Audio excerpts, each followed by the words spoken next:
रामनवमी हा एक भारतातील मुख्य सणांपैकी एक सण मानला जातो।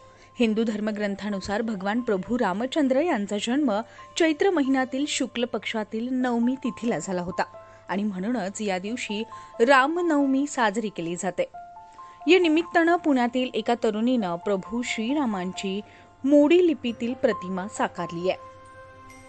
पुण्यातील श्रुती गावडे हिनं प्रभू श्रीरामांची शिवकालीन मोडी लिपीतील भगवान प्रतिमा साकारली आहे। 2024व्या राम हे नाव लिहून तिने ही प्रतिमा 3 तास मेहनत घेत साकारली आहे। भगवान श्रीरामांबद्दल असलेल्या आस्था यातून ही प्रतिमा साकारत गेली असल्याचं तिने म्हटलंय। रामनामाचा जयघोष यावेळी करण्यात आला आहे।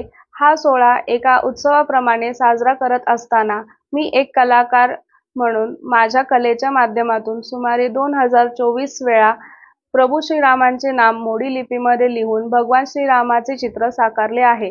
हे चित्र तयार होण्यासाठी 3 तासांचा कालावधी लागला। प्रभू श्रीरामांच्या प्रती आदरभाव व्यक्त करण्याचा मी हा छोटासा प्रयत्न केला आहे।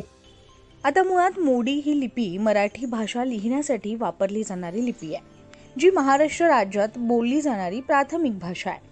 त्याच्या उत्पत्ती संदर्भात अनेक सिद्धांत आहेत। 21व्या शतकातील मराठी लोकांचे असे विचार आणि मत आले की जर मराठी भाषेची मूळ असलेली मोडी लिपी पुन्हा वापरात आणली गेली तर मराठी भाषेचा प्रभाव वाढेल। मोडी लिपी ही श्रुती अनेक वर्षापासून शिकत होती। यातूनच तिला कल्पना सुचली आणि तिने प्रभू श्रीरामांची आकर्षक प्रतिमा रामनामाचा जयघोष करत साकारली आहे।